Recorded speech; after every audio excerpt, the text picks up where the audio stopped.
بسم اللہ الرحمن الرحیم۔ الحمدللہ جو ہماری تلاوت کا آغاز 23ویں پارے سے ہوا ہے سورہ یاسین شریف سے۔ سورہ یاسین شریف کی قرآن کریم کا اس کو دل کہا ہے، قلب القرآن۔ اللہ تعالیٰ کی رضا کی نیت سے کوئی پڑھے تو مغفرت کا فیصلہ ہو جاتا ہے۔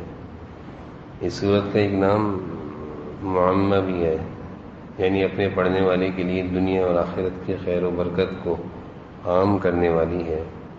مدافعہ بلاؤں کو دور کرنے والی ہے۔ مرنے والے پر پڑھی جائے تو موت کی سختیاں آسان ہو جائیں، کسی بھی ضرورت حاجت کو مقصد بنا کر پڑھا جائے تو وہ پوری ہو جائے۔ صبح پڑھیں تو شام تک خوش رہیں، شام کو پڑھیں تو صبح تک خوش رہیں۔ یہ سورہ یاسین کی احادیث میں کچھ فضائل اور تعارف آیا ہے۔ اس میں آخرت کے مضامین کو مختلف انداز میں بیان کیا ہے کہ مرنے کے بعد کی زندگی کا یقین دل میں بیٹھ جائے۔ آغاز میں قرآن کریم کی عظمت کو بیان کیا ہے، یاسین والقرآن الحکیم، اور اس کے بعد ان بد نصیبوں کا تذکرہ ہے جنہوں نے گناہوں کی وجہ سے اپنے اندر سے ہدایت کی، سمجھنے کی، نیکی کی صلاحیت کو ختم کر دی ہے۔ جب انسان گناہ کرتا ہے تو اس گناہ کی نحوست دل پر آتی ہے اور دل سے اچھائی کے قبول کرنے کی صلاحیت اور شوق اور جذبہ ختم ہو جاتا ہے۔ اللہ تعالیٰ فرما رہے ہیں جب یہ کیفیت ہو تو ایسا آدمی اندھا، بہرا، گونگے لوگوں کی طرح ہوتا ہے، یعنی بظاہر تو اس کی آنکھیں بھی ہیں، اس کے کان بھی ہیں اور یہ سنتا دیکھتا ہے، لیکن اصل سننا دیکھنا یہ ہے کہ صحیح اور غلط کی تمیز ہو، حق ناحق، جائز ناجائز کی تمیز ہو، لیکن اس کے اندر یہ تمیز ختم ہو چکی ہے تو اللہ تعالیٰ نے فرمایا کہ پھر یہ اندھا ہے، بہرا ہے، گونگا ہے۔ پھر اللہ تعالیٰ فرماتے ہیں اگلی آیتوں میں کہ نیک اعمال دو طرح کے ہوتے ہیں۔ ایک تو وہ ہوتا ہے جو انسان اپنی زندگی میں کر کے آگے بیچتا ہے، اللہ تعالیٰ کے پاس بیچتا ہے، جس کا اجر اس کو مرنے کے بعد ملے گا۔ اور کچھ نیک اعمال وہ ہوتے ہیں جو انسان کر کے چلا جاتا ہے اور ان کو بطور صدقہ جاریہ کے چھوڑ جاتا ہے، اور ان کا ثواب اس کو اس کے جانے کے بعد بھی، یعنی دنیا سے جانے کے بعد بھی ملتا رہتا ہے۔ اللہ تعالیٰ فرما رہے ہیں نکتب ما قدموا وآثارہم، جو تم بھیج دیتے ہو اس کو بھی ہم لکھتے ہیں، اور جو تم اپنے لیے صدقہ جاریہ کے طور پر چھوڑ کر آئے ہو وہ بھی تمہارے لکھے جا رہے ہیں۔ پھر اللہ تعالیٰ ایک بستی والوں کا تذکرہ کر رہے ہیں کہ وہ بستی کے لوگ گمراہی میں، گناہوں میں چل رہے تھے۔ اللہ تعالیٰ نے اس بستی کے لوگوں کو سمجھانے کے لیے دو نیک بندوں کو بھیجا۔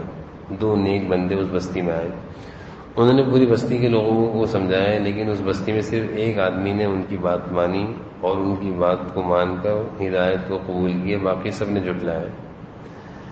اللہ تعالیٰ کا عذاب اس بستی والوں پر قحط کی صورت میں آیا، یعنی بارشیں نہیں ہو رہی تھی، کھانے پینے کی تنگی ہو گئی تھی۔ تو بستی کے لوگ بجائے استغفار کرتے، اللہ تعالیٰ کی طرف رجوع کرتے، استغفار کرنے کے بجائے اپنی ساری پریشانیاں وہ جو دو نیک آدمی تھے ان کی طرف منسوب کر دی، اور کہنے لگے جو ہم پر پریشانی آئی ہیں نا تمہاری نحوست سے آئی ہیں، ہمارے جو حالات خراب ہو رہے ہیں یہ سارا تمہاری وجہ سے ہے۔ جیسے کہ آج کل اگر کسی کے حالات خراب ہو رہے ہوں یا ملک کی شہر کے حالات خراب ہو رہے ہوں تو بعض دفعہ لوگ ان ساری چیزوں کا ملبہ نیک لوگوں پر ڈال دیتے ہیں کہ ان نیک لوگوں کی وجہ سے ہو رہا ہے، علماء کی وجہ سے ہو رہا ہے، اس طرح۔ تو اس بستی کے لوگوں نے بھی یہی کیا کہ وہ جو دو نیک لوگ ان کو سمجھانے آئے تھے انہی کو برا کہا، اور ان کو اتنا برا کہا کہ ان کو مار دیا، یعنی شہید کر دیا۔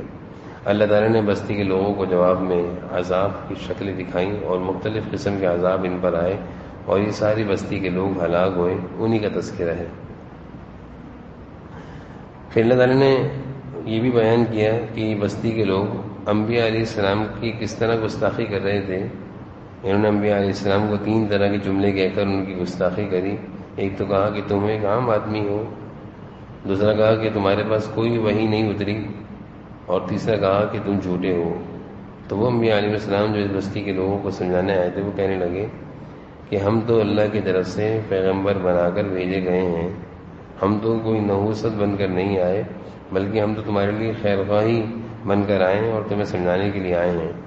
پھر اللہ تعالیٰ نے اگلی آیتوں میں سورج اور چاند کے نظام کو بیان فرمایا ہے اور ساری کائنات کے نظام کو بیان فرمایا ہے کہ سورج کا نظام اللہ تعالیٰ نے ایسا منظم کیا ہے، اس کے نکلنے کی صورتوں کو ایسا بنایا ہے اللہ تعالیٰ نے کہ 1 منٹ کی بھی تاخیر نہیں ہوتی، یعنی ایسا کبھی نہیں ہوا کہ سورج اور چاند کے نکلنے میں کبھی کوئی فرق آیا ہو، کوئی تاخیر ہوئی ہو، یا ایسا ہوا ہو کہ سورج نہیں نکلے گا یا چاند نہیں نکلے گا، بلکہ ہمیشہ سے یہ سلسلہ اللہ تعالیٰ نے ایسا منظم کر دیا ہے کہ اپنے وقت پر ساری چیزیں ہوتی رہتی ہیں۔ پھر اللہ تعالیٰ کی تمام نعمتوں کی پھر اللہ تعالیٰ فرماتے ہیں کہ اللہ تعالیٰ کی تمام نعمتوں کے باوجود نافرمانی جو لوگ کرتے ہیں تو اللہ تعالیٰ اگر چاہیں تو سب کو ہلاک کر دیں، غرق کر دیں، لیکن اللہ کی رحمت ہے کہ پھر بھی انسان بچے ہوئے ہیں، نافرمانی بھی کر رہے ہیں، اللہ کی رحمت سے بچے ہوئے بھی ہیں۔ پھر نظام کائنات میں انسان کی ضرورت کو اللہ تعالیٰ نے ایک انسان کی ضرورت کو دوسرے انسان سے جوڑا ہے، اس لیے اللہ تعالیٰ فرماتے ہیں رزقکم اللہ، خرچ کرو، انفقوا مما رزقکم اللہ، یہ خرچ کرنے کا حکم اللہ تعالیٰ نے انسانوں کو دیا ہے، اور اس کی بنیادی وجہ بس یہی ہے کہ اللہ تعالیٰ نے انسانوں کی ضرورتوں کو دوسرے انسانوں سے جوڑا ہوا ہے۔ جیسے کہ خاندانی نظام کو دیکھیں تو بچے چھوٹے ہوتے ہیں تو ان کی ضرورت والدین سے جڑی ہوئی ہوتی ہے، بیوی ہو تو شوہر سے اس کی ضرورت جڑی ہوئی ہو، غربا کی ضرورتیں عمراء مالداروں سے جڑی ہیں، تو اللہ تعالیٰ نے اسی چیز کو بیان فرمایا۔ اسی لیے اللہ تعالیٰ نے قرآن کریم میں فرمایا کہ خرچ کرو تاکہ وہ لوگ جن کی ضرورتیں تم سے جڑی ہوئی ہیں ان کی بھی ضرورت پوری ہوتی رہے۔ اور پھر حدیث میں آتا ہے کہ جب تم خرچ کرو گے تو اللہ تعالیٰ تمہیں اور دیں گے۔ پھر آگے مشرکین کے عذاب کے مطالبے کا تذکرہ ہے۔ وہ کہا کرتے تھے انبیاء علیہ السلام سے، اگر آپ حق بات کہتے ہیں اور ہم نہیں مانتے تو پھر اللہ کی پکڑ کیوں نہیں آتی؟ جب آپ سچے ہیں اور آپ کے پیغام کو ہم قبول نہیں کر رہے تو پھر تو اللہ کی پکڑ آ جانی چاہیے۔ اللہ تعالیٰ جواب دیتے ہیں کہ اللہ تعالیٰ کی طرف سے مہلت ہے، اللہ تعالیٰ نے تم لوگوں کو ڈھیل دی ہوئی ہے، جب اللہ تعالیٰ کی پکڑ آئے گی تو پھر مہلت بھی نہیں ملے گی اور سمجھنے کا موقع بھی نہیں ملے گا۔ پھر آگے اللہ تعالیٰ نے سور پھونکنے کی کیفیت کو بیان فرمایا ہے کہ پہلی دفعہ جب سور پھونکا جائے گا تو دنیا کا نظام سارا ختم اور دھرم گرم کر دیا جائے گا اور ساری انسانیت کو ختم کر دیا جائے گا، اور دوسری دفعہ جو سور پھونکا جائے گا تو سب کو زندہ کیا جائے گا اور سارے زندہ ہو کر قبروں سے اٹھ کر میدان محشر کی طرف دوڑتے ہوں گے، اور اس وقت سب حساب و کتاب کے لیے تیار ہوں گے۔ پھر آگے اللہ تعالیٰ میدان محشر کا تذکرہ فرما رہے ہیں، منظر بیان فرما رہے ہیں کہ میدان محشر میں اللہ کی طرف سے ایک آواز لگانے والا آواز لگائے گا اور وہ کہے گا وامتازوا اليوم ایھا المجرمون، مجرم لوگ، گنہگار لوگ آج الگ ہو جائیں۔ دنیا میں تو یہ ہوتا تھا کہ فرما بردار اور نافرمان ایک ساتھ کھاتے پیتے کاروبار کرتے اٹھتے بیٹھتے، دنیا میں کوئی فرق نہیں تھا نیک لوگوں میں اور گنہگاروں میں، لیکن محشر کے میدان میں اللہ تعالیٰ مجرم اور گنہگاروں کو الگ کر دیں گے اور نیکوکار اور فرما برداروں کو الگ کر کے جنت کی طرف ان کو بھیجیں گے۔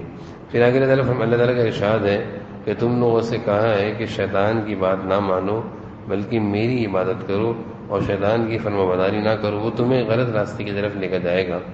پھر آگے اللہ تعالیٰ فرماتے ہیں حساب و کتاب جب شروع ہوگا تو انسانوں کے منہ پر مہر لگا دی جائے گی اور ہاتھ گواہی دیں گے کہ کیا کیا کرتا تھا، یہ منظر بھی ہوگا۔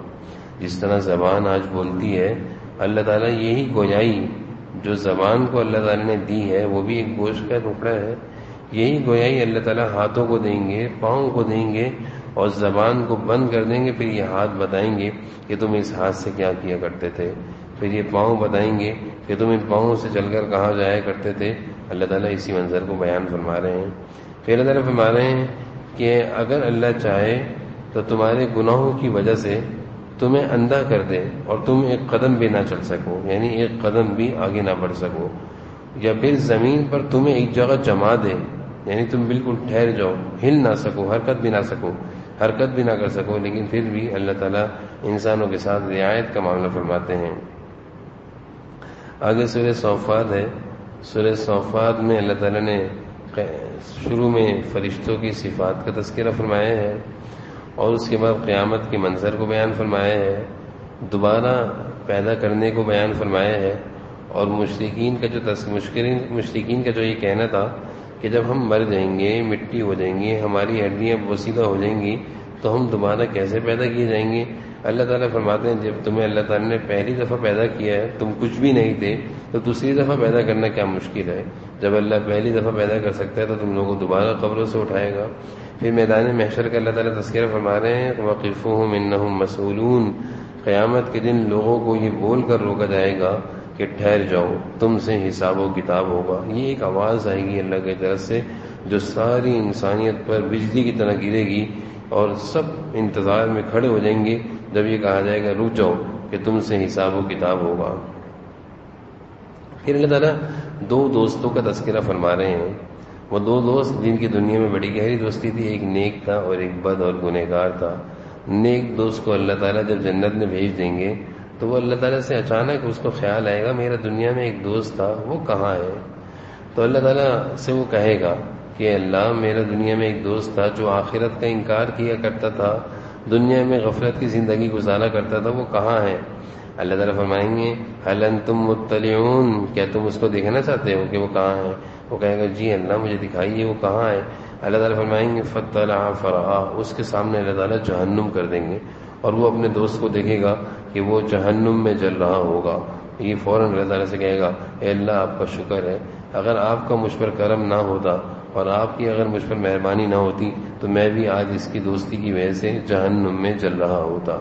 پھر اللہ تعالیٰ حضرت ابراہیم علیہ السلام کا واقعہ بیان فرما رہے ہیں جو ان کے ساتھ بت پرستیوں کا واقعہ پیش آیا اور ان کی قوم جو بت پرستی میں مبتلا تھی، لیکن اللہ تعالیٰ نے حضرت ابراہیم علیہ السلام کو اس چیز سے محفوظ رکھا، اور اللہ تعالیٰ حضرت ابراہیم علیہ السلام کی تعریف میں کہہ رہے ہیں کہ حضرت ابراہیم علیہ السلام کا جو دل تھا وہ قلب سلیم تھا، بقلب سلیم۔ قلب سلیم کہتے ہیں اس دل کو جو دل شرک سے محفوظ ہو، جو دل شرک سے، برائی سے، گندے جذبات سے، برے جذبات سے محفوظ ہو، جس دل میں سلامتی کے، خیر کے، بھلائی کے جذبے آتے ہوں۔ حضور صلی اللہ علیہ وسلم کی دعاؤں میں بھی ایک دعا میں یہ لفظ ملتا ہے کہ اللہ مجھے قلب سلیم نصیب فرما، ایسا دل کہ جس میں برائی کے جذبات نہ ہوں، اچھائی کے جذبات ہوں۔ اللہ تعالیٰ حضرت ابراہیم علیہ السلام کے بارے میں یہی فرما رہے ہیں کہ یہ قلب سلیم والے تھے، ساری قوم بتوں کی عبادت کرتی تھی لیکن یہ ان بتوں کی عبادت سے دور رہتے تھے۔ پھر آگے حضرت ابراہیم علیہ السلام کی آزمائش کا تذکرہ ہے۔ اللہ کے نیک بندے تھے، انبیاء علیہم السلام کے بھی بڑے تھے۔ جب ان کے ہاں جب یہ بڑھاپے کو پہنچے تو اللہ تعالیٰ نے ان کو بیٹا دیا تھا، ان کی دعائیں تھیں۔ اب جب بیٹا تھوڑا سا بڑا ہوا، چھوٹا ہی تھا، تو حکم دیا کہ بیوی اور بیٹے کو ویرانے میں چھوڑ کر آ جاؤ، اس جگہ جہاں زندگی کا کوئی سہارا نہیں، یعنی مکہ کی وادی۔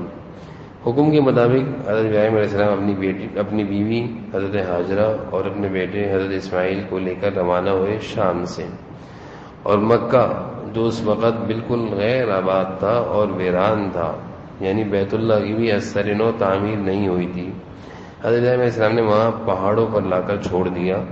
حضرت حاجرہ پوچھتے رہیں کیوں چھوڑ رہے ہیں، ایسا کیوں کر رہے ہیں، لیکن اللہ تعالیٰ کی طرف سے حکم تھا کہ جواب کچھ نہیں دینا۔ پھر حضرت حاجرہ نے یہ پوچھا کہ اللہ کے حکم سے آپ سب ایسا کچھ کر رہے ہیں؟ تو حضرت ابراہیم علیہ السلام نے کہا ہاں، مجھے صرف گردن ہلائی ہاں۔ اس پر حضرت حاجرہ جو ایک نیک خاتون، انہوں نے کہا کہ اگر اللہ کا حکم ہے تو پھر اللہ ہمیں ضائع نہیں کرے گا۔ پھر لمبا تفصیلی واقعہ ہے، حضرت حاجرہ اور حضرت اسماعیل علیہ السلام وہیں رہے، اور پھر اس کے بعد جب حضرت اسماعیل علیہ السلام بڑے ہو گئے تو اللہ کی طرف سے دوسری آزمائش یہ آئی کہ اللہ تعالیٰ نے حکم دیا کہ اپنے بیٹے اسماعیل پر چھری چلاؤ، انی فلما بلغ یا بنی انی ارا فی المنام انی اذبحک، ذبح کرو۔ اللہ تعالیٰ کی اس حکم کو پورا کرنے کے لیے اپنے بیٹے کی گردن پر چڑھے اور چھری چلانی چاہیے۔ اللہ تعالیٰ نے اس چھری کو چلانے سے پہلے ان کے بیٹے کو ذبح کرنے کے بدلے دمبے کو اتار دیا۔ حضرت ابراہیم علیہ السلام کی طرف یہ آزمائش تھی، اللہ تعالیٰ یہ دیکھنا چاہتے تھے کہ بیٹے کی محبت زیادہ ہے یہ میرے حکم کی، اس آزمائش میں وہ کامیاب ہو۔ اللہ تعالیٰ نے خود ان کی تعریف فرمائی ان ھذا لہو البلاء المبین، ہم نے حضرت ابراہیم کو بڑی آزمائش سے گزارا لیکن وہ آزمائش میں کامیاب ہو گئے۔ پھر آگے حضرت یونس علیہ السلام کا تذکرہ ہے، جب وہ مچھلی کے پیٹ میں چلے گئے تھے تو وہاں پہ اللہ تعالیٰ نے ان کو کچھ کلمات سکھائے تھے۔ اللہ تعالیٰ اسی کا تذکرہ فرما رہے ہیں فالتقمہ الحوت وهو ملیم فلولا انه كان من المسبحین للبث في بطنه الى يوم يبعثون. ہم نے اس تکلیف میں حضرت یونس کو کچھ ذکر و تسبیحات کے کلمات سکھائے. اگر وہ کلمات ہم نہ سکھاتے اللہ تعالیٰ فرما رہے ہیں تو وہ ہمیشہ مچھلی کے پیٹ میں رہتے. وہ کلمات آیت کریمہ تھے. یہاں سے یہ بات اللہ تعالیٰ نے واضح طور پر سمجھائی کہ مشکلات سے نکلنے کا یقینی راستہ وہ اعمال اور اذکار اور آیت کریمہ ہیں. مشکلات سے نکلنے کا یقینی راستہ وہ اذکار ہیں، اعمال ہیں.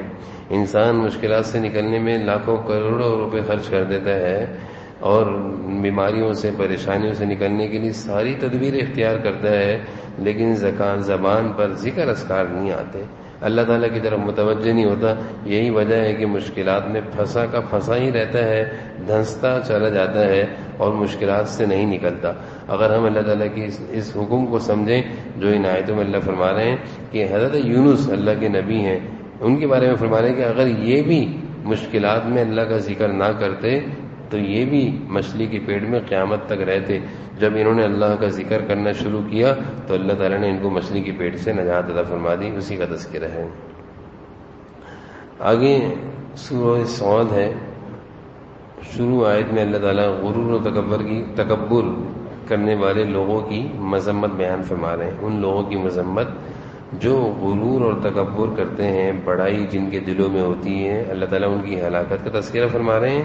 اور یہ غرور اور تکبر یہ ایسا مرض ہے کہ اس کی وجہ سے انسان خیر سے، ہدایت سے، اچھائی سے محروم رہتا ہے. اسی کا تذکرہ فرما رہے ہیں. پھر آگے اللہ تعالیٰ دوبارہ فرما رہے ہیں اصبر علی ما یقولون واذکر عبدنا داؤد ذا العید، کہ مخالفین کی طرف سے بد کلامی اور تکلیفوں کا جواب نہیں دو بلکہ عبادت، ذکر، اذکار میں اضافہ کر دو. یہاں سے یہ بات اور معلوم چلی کہ جب دشمنوں کا اندیشہ ہو، دشمنوں کا زور ہو، دشمن ستا رہے ہوں تو اللہ تعالیٰ فرما رہے ہیں بجائے ان کو جواب دینے کا صبر سے کام لو اور ذکر اذکار کرو. اللہ تعالیٰ کی تسبیح حدیث سے معلوم چلتا ہے یہ جو ذکر ہیں، اذکار ہیں، اذکر اللہ، یہ جو ذکر ہیں اس کو حدیث میں ہتھیار کہا ہے، خاموش ہتھیار ہے. اس سے دشمن کی سازشیں اور چالیں ٹوٹ جایا کرتی ہیں. دشمن ناکامی اور پستی کی طرف چلا جاتا ہے، یعنی دشمن پیچھے ہٹ جاتا ہے. اس لیے اللہ تعالیٰ نے قرآن کریم میں ادھر بھی دوبارہ اس بات کو بیان فرمایا کہ اگر کوئی تم سے بد کلامی کر رہا ہے، ظلم و زیادتی کر رہا ہے تو بجائے اس کو جواب دینے کے خاموشی اختیار کرو، صبر کرو اور ذکر اذکار بڑھاؤ. اس سے اللہ تعالیٰ کی مدد تمہاری طرف متوجہ ہو جائے گی. پھر آگے اللہ تعالیٰ نیکوکار اور بدکاروں اور فاسق اور متقی کے بارے میں بیان فرما رہے ہیں کہ نیکوکار اور بدکار یعنی ایک وہ آدمی جو نیکی کی زندگی گزار رہا ہے، متقی ہے، نیک ہے، اور ایک وہ جو فاجر ہے، فاسق ہے، گنہگار ہے. اللہ تعالیٰ فرما رہے ہیں یہ برابر نہیں ہے، یہ الگ الگ ہیں. یہ دونوں کا مقام، دونوں کا مرتبہ، دونوں کا ٹھکانہ، دونوں کا انجام الگ الگ ہے. اللہ تعالیٰ اسی چیز کو بیان فرما رہے ہیں. آگے حضرت سلیمان علیہ السلام کی آزمائش کا تذکرہ ہے اور اس کے بعد حضرت سلیمان علیہ السلام کے بعد حضرت ایوب علیہ السلام پر جو اللہ کی طرف سے آزمائش آئی تھی اس کا تذکرہ ہے. پھر حضرت ابراہیم علیہ السلام، حضرت اسحاق، حضرت یعقوب، یہ حضرت ابراہیم علیہ السلام کے بیٹے ہیں، ان کا تذکرہ ہے. اللہ تعالیٰ ان کے تذکرہ کو بیان فرما رہے ہیں. پھر اس کے بعد شیطان جو کہ ابلیس اللہ تعالیٰ کے دربار سے جب محروم ہوا تھا اور اس نے قسم کھائی تھی، اللہ سے کہا تھا فَبِعِزَّتِكَ لَأُغْوِيَنَّهُمْ أَجْمَعِينَ، میں تو گمراہ ہو گیا ہوں اور میں جنت سے نکال دیا گیا ہوں. اللہ تعالیٰ سے کہہ رہا ہے میں قیامت تک آپ کے بندوں کو گمراہ کروں گا، اور اللہ کی قسم بھی کہہ رہا ہے کہ فَبِعِزَّتِكَ، اللہ کی جلال کی قسم میں آپ کے بندوں کو گمراہ کروں گا. اللہ تعالیٰ نے جواب میں فرمایا إِلَّا عِبَادَكَ مِنْهُمُ الْمُخْلَصِينَ، میرے جو نیک بندے ہوں گے نا، جو اعمال کا، اذکار کا، تلاوتوں کا اہتمام کرتے ہوں گے، ان پر تیرا زور نہیں چلے گا. اور سن لے، جس پر تیرا زور چلے گا اور جو تیری بات مانیں گے، نافرمانی اور گناہوں اور غفلت کی زندگی گزاریں گے، تو ان سب کے لیے یہ پیغام ہے لَأَمْلَأَنَّ جَهَنَّمَ، میں ان سب لوگوں سے اور تجھ سے اور تیرے ماننے والوں سے جہنم کو بھروں گا. پھر آگے اللہ تعالیٰ مشرکین کے غلط عقیدے کی تردید کر رہے ہیں کہ وہ کہتے تھے کہ ہم اللہ کو مانتے ہیں. مشرکین کا غلط عقیدہ یہ تھا کہ ہم اللہ کو بھی مانتے ہیں، لیکن ہم اللہ کا قرب حاصل کرنے کے لیے ان بتوں کی بھی تھوڑی بہت عبادت کرتے ہیں. جیسے کہ آج کل کا مسلمان وہ کہتے ہیں ہم اللہ کو مانتے ہیں، لیکن مزاروں پہ کیوں جاتے ہیں؟ کہ تاکہ ان کے ذریعے سے ہمیں اللہ کا قرب حاصل ہو جائے۔ مزاروں پر جا کر منتیں مانگنا، سجدے کرنا، اپنی مرادوں کو مزاروں پر لکھ کر آنا اور مزار والے سے کہنا کہ تو پوری کر دے، تو اس عقیدے اور مشرکین کے عقیدے میں فرق کم ہو گیا ہے، ملتا جلتا عقیدہ ہے۔ اللہ تعالیٰ اسی مشرکین کی اس عقیدے کی مذمت بیان فرمانے کہ بھائی اللہ تعالیٰ کو پکارو خالصتاً، اللہ تعالیٰ کی عبادت میں کسی کو شریک کرنے کی ضرورت نہیں ہے، اور نہ ہی کسی کا سہارا لینے کی ضرورت ہے کہ یہ اللہ کے مقرب ہیں ہم ان سے کہیں گے، یہ اللہ سے کہیں گے، ضرورت نہیں، ڈائریکٹ اللہ تعالیٰ کو پکارو، اسی کا تذکرہ ہے۔ پھر مزید اللہ تعالیٰ فرما رہے ہیں، مشرکین کے نظریے کی تردید کر رہے ہیں کہ مصیبت میں سارے معبود بھول جاتے ہیں، جب ان پر کوئی مصیبت آتی ہے تو سارے معبودوں کو بھول جاتے ہیں، اس وقت تو صرف ایک اکیلے کو اللہ کو پکارتے ہیں، اور جب نجات مل جاتی ہے مصیبت سے پھر شرک میں مبتلا ہو جاتے ہیں۔ انسان کی حالت ہے کہ تکلیف آتی ہے تو اللہ اللہ کرتا ہے، اور جب تکلیف سے اللہ اس کو نکال دیتے ہیں تو پھر اللہ اللہ کو بھول جاتا ہے، نمازیں، روزے، تلاوتیں، عبادتیں ختم۔ تو اللہ تعالیٰ فرما رہے ہیں یہ تو مشرکین کی حالت ہے، ایمان والوں کی یہ حالت نہیں ہونی چاہیے۔ پھر آگے حضور صلی اللہ علیہ وسلم کو حکم ہے کہ میرے ان بندوں کو خوشخبریاں سناؤ جو گناہوں سے، بت پرستی سے بچتے ہیں اور اللہ کی طرف متوجہ رہتے ہیں۔ اللہ تعالیٰ فرما رہے ہیں ان کے لیے فبشر عباد، بڑی بڑی بشارتیں اور خوشخبریاں ہیں۔ آگے اللہ نے ایسے بندوں کے لیے ایک صفت بیان فرمائی ہے کہ جو اس کلام الہی کو سنتے ہیں پھر اس کی اچھی باتوں پر عمل کرتے ہیں، اور ایسے ہی آگے ایسے لوگوں کے بارے میں جو دین کی باتیں سنتے ہیں اور پھر اس پر عمل کرتے ہیں۔ اللہ تعالیٰ نے ایسے لوگوں کی تعریف فرمائی ہے کہ یہی وہ لوگ ہیں جن کو اللہ نے ہدایت دی ہے، یہی عقل مند ہیں، یہی کامیاب ہیں، اور یہی کامیابی کا راستہ ہے، اور انہی لوگوں کے لیے بشارتیں ہیں۔ پھر آگے اللہ تعالیٰ فرما رہے ہیں کہ وہ کچھ لوگ ایسے ہیں جن کے سینے کو اللہ تعالیٰ اسلام کے لیے کھول دیتے ہیں۔ اسلام کے لیے سینے کھولنے کا مطلب کیا ہے کہ پھر اس کو دین اور ایمان اور اسلامی تعلیمات میں اس کے دل میں سوالات نہیں اٹھتے، بلکہ وہ اللہ کے حکموں کو دل و جان سے خوشی خوشی پورا کرتا ہے، مزہ آتا ہے اس کو اللہ کی عبادت کرنے میں، اللہ کے احکامات کو پورا کرنے میں، اسی کا تذکرہ ہے۔ حضرت عبداللہ بن مسعود رضی اللہ عنہ نے جب حضور صلی اللہ علیہ وسلم سے یہ آیت سنی تو آپ صلی اللہ علیہ وسلم سے انہوں نے پوچھا کہ شرح صدر کا مطلب کیا ہے، یعنی دین اسلام کے لیے سینے کا کھل جانا، اس کا مطلب کیا ہے؟ تو حضور صلی اللہ علیہ وسلم نے ارشاد فرمایا کہ جب نور ایمان کا نور انسان کے دل میں داخل ہوتا ہے تو اس کا دل اسلام کے لیے کھل جاتا ہے، اور اس کی علامت کیا ہے؟ یعنی احکام الہی کا سمجھنا اور اس پر عمل کرنا آسان نہیں، مزیدار ہو جاتا ہے، اس کو مزہ آتا ہے عبادتوں کرنے میں، اللہ کو راضی کرنے میں۔ پھر ہم نے عرض کیا، حضرت عبداللہ بن مسعود فرماتے ہیں ہم نے پوچھا اس شرح صدر کی علامت کیا ہے، یعنی ہمیں کیسے پتہ چلے کہ میرا دل ایمان کے لیے کھل گیا، میرے دل میں اسلام داخل ہو گیا؟ حضور صلی اللہ علیہ وسلم نے فرمایا اس کی علامت یہ ہے کہ جب تمہیں آخرت کی طرف رغبت بڑھ جائے، یعنی آخرت کی تیاری، دنیا تمہیں دھوکہ دکھنے لگے کہ سب دھوکے کا گھر ہے، اور مرنے کے بعد کی تیاری کی فکر ہونے لگے، تو سمجھ لو